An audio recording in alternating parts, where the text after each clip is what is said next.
10 tahun. Setiap hari ada satu hal yang paling aku suka, yaitu sekolah. Aku selalu percaya sekolah adalah tempat yang paling menyenangkan di dunia. Tempat di mana kita bisa belajar, bertemu teman, dan menjadi apapun yang kita mau.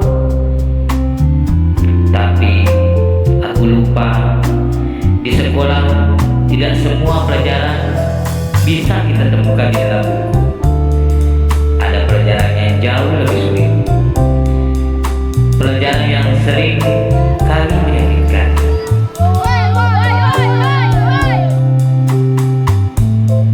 Saat itu aku sadar, sekolah bukan lagi tempat yang paling menyenangkan di dunia. Sekolah adalah arena, dan aku hanyalah seorang anak yang tak berdaya.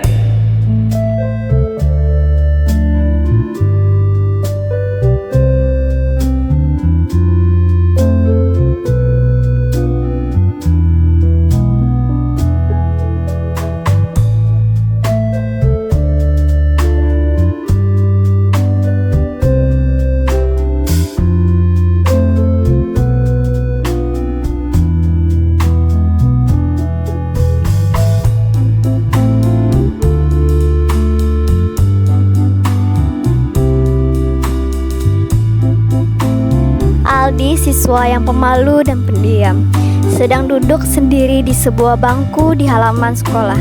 Dia tampak asyik membaca buku. Suasana di sekitarnya ramai oleh siswa lain, tapi dia terlihat terisolasi dalam dunianya sendiri.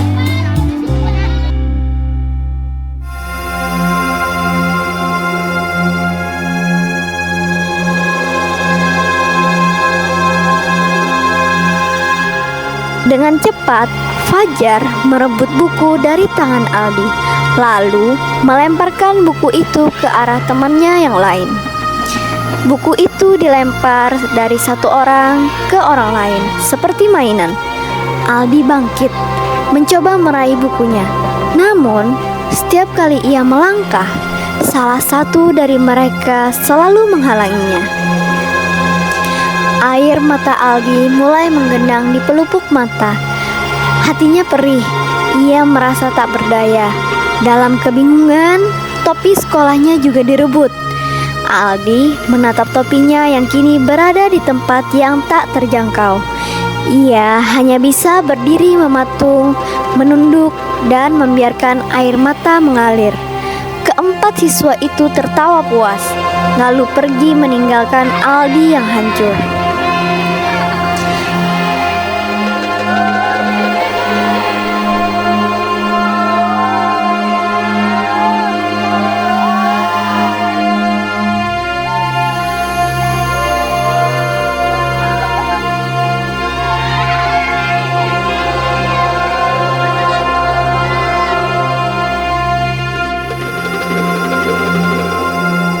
Ayu menghampiri Aldi dengan langkah gontai.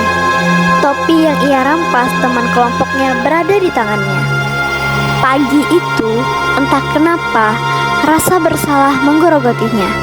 Bayangan wajah Aldi yang menunduk lesu saat ia mengambil topi itu terus terbayang. Aldi terdiam, tidak langsung mengambilnya. Ia memandangi Ayu, mencari tahu apa yang sebenarnya terjadi. Rasa malu menyelimuti Ayu. Ia berharap Aldi mau mengambil topinya dan memaafkannya. Aldi berjalan lesu menuju kelasnya. Pundaknya merosot, matanya menunduk seolah-olah beban tak kasat mata sedang menimpa dirinya. Setibanya di ambang pintu kelas, ia menghela nafas panjang, mengumpulkan keberanian yang tersisa untuk menghadapi hari.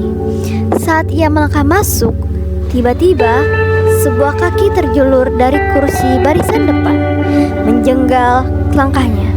Aldi tak siap. Ia tersandung dan tubuhnya oleng dan terjatuh. Tawa menggema meledek Aldi. Aldi hanya bisa terdiam.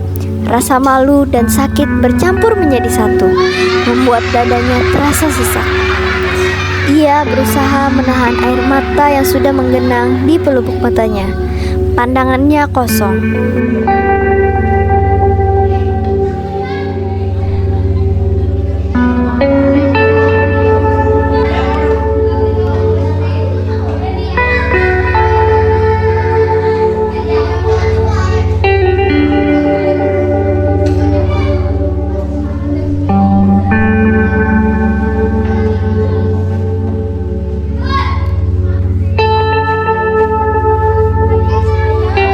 Ada luka yang tidak terlihat, yang takkan sembuh hanya dengan dibiarkan. Luka itu bukan hanya milik Aldi, tetapi juga milik mereka yang menyakitinya. Dalam keheningan, mereka mulai mengerti bahwa kekuatan sejati bukan saat menjatuhkan, melainkan saat berani mengakui kesalahan. Mereka datang bukan lagi sebagai penindas, melainkan sebagai manusia yang ingin belajar. Karena permintaan maaf sejati bukanlah sekedar kata-kata, melainkan sebuah awal untuk kembali menjadi lebih baik. Perundungan bukanlah akhir dari segalanya. Ia adalah sebuah pilihan, sama seperti pilihan untuk menjadi lebih baik. Saat Aldi hanya bisa menunduk, mereka justru berani mengangkat kepala, bukan karena bangga, tetapi karena rasa bersalah yang mendalam. Mereka datang untuk menjalin kembali tali pertemanan yang pernah putus, untuk membuktikan bahwa tidak ada kata terlambat untuk berdamai dengan diri sendiri dan orang lain.